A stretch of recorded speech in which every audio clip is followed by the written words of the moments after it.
Okay, so our first mini unit or mini lesson today is on vectors in the plane. And so what I did is I put the two things that are your goals or learning targets for today. So number one, I can find the magnitude and direction of a vector. And number two, I can find the component form of a vector. So those are going to be the two things that we're going to just practice together today. So if you happen to have your pre-calculus stuff at home and you have your formula sheet, you might want to use that out for reference, or I'll just be writing down what formulas we use. Also, you're going to need a calculator. And it doesn't have to be a graphing calculator yet. You just need to have a calculator that has sine and cosine and tangent on it. So the very first thing that we're going to do is I am going to go ahead and draw an XY axis here.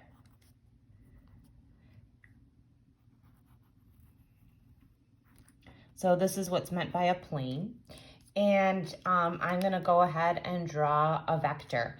And for my vector, I'm going to actually make it go into quadrant 2 so that you can see what happens when we have a different angle. And I'm going to go ahead and make my vector have coordinates -1, 3. And so if you remember, what that means is it's like a terminal point of my vector. So I have -1 and 3. I'm going to start my vector at 0, 0, and I'm going to end my vector at -1, 3. Oops, -1, 3. And so it looks something like that. So that would be called the component form of my vector. Once you have that component form, the magnitude and direction basically mean the absolute value of the angle, and the direction I'm referring to is theta. And theta is always, for math, going to be the angle made with standard position. And so what that means is if I started here and rotated here, what is that measure of that angle? That's pretty important because we're going to make sure that we understand that that is an obtuse angle. So we might have to do some manipulation on our calculator. All right, so the very first thing I'm going to do is I'm going to find the magnitude. The magnitude means how long is this vector? And so I'm going to do that by taking or using the Pythagorean theorem, or think of it as distance formula. Basically, I'm finding the hypotenuse of a triangle. And that is going to be the square root of the horizontal component squared plus the vertical component squared. And so we can go ahead and leave our magnitude, if we want, as the square root of 1 plus 9, or the square root of 10. So that's the length of that. There are a couple ways that you can find theta. But for both of those ways, you have to use some common sense because your calculator will not always give you the correct angle. So one of the ways is you can take the tangent inverse of the second component over the first component. So when I'm in component form, I'll call the first component v sub 1 and v sub 2. If you do that way, you might need to add 180 degrees. All right, so the second way, which is on your formula sheet that you can find theta, is you can take the cosine inverse of your horizontal component and put it over the magnitude. In this case, you might find an answer that's also not correct, so you might have to make it negative.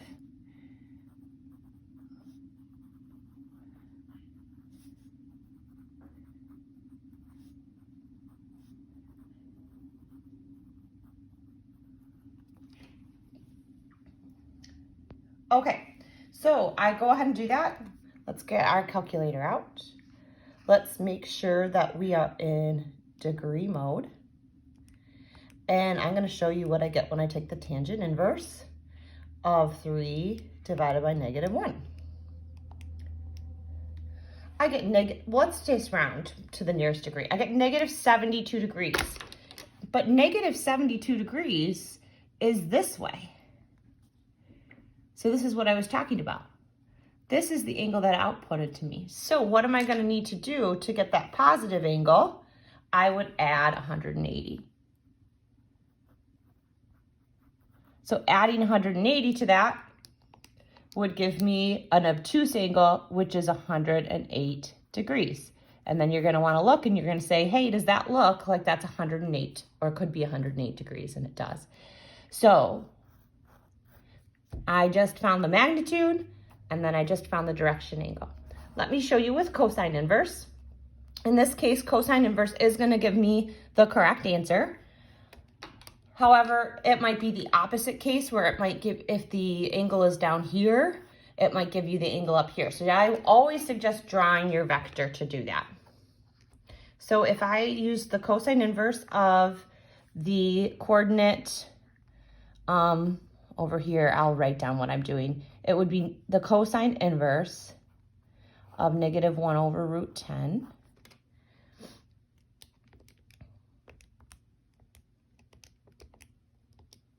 And you see then I also get 108 degrees.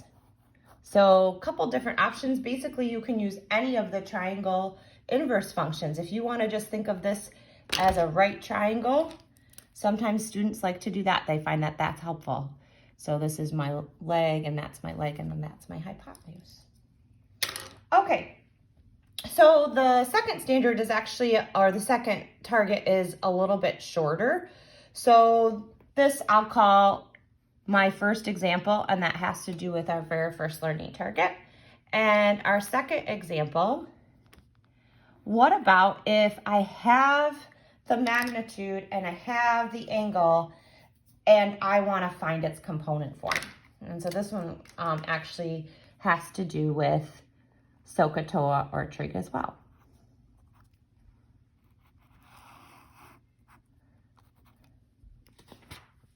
Okay, so suppose that I gave you an angle and a magnitude. So maybe I would give you the angle 75 degrees, and I told you that this vector had a magnitude of 35. So the way that you find a component form, if you are asked to do that,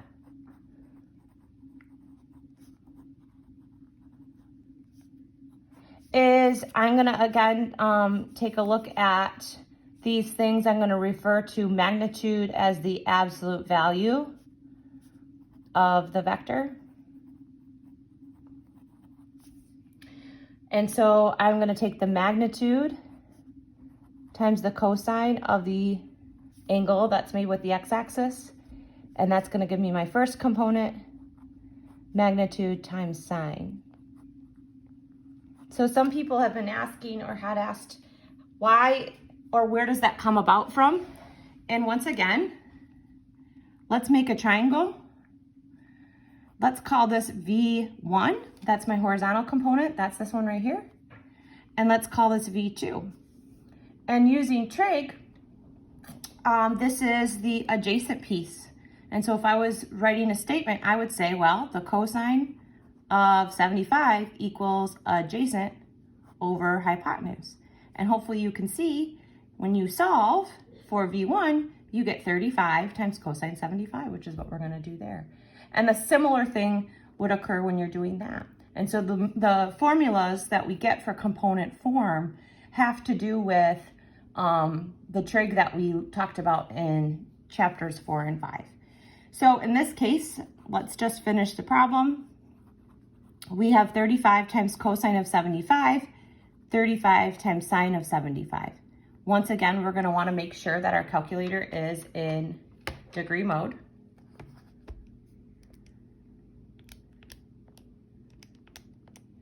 So for the first component, I get 9.05. So I'll round that to approximately 9.1.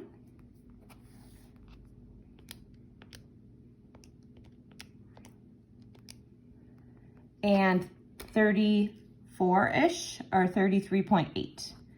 And so that is how you find something's component form. And you just want to check, does that make sense? Does that look like it would match for that particular vector?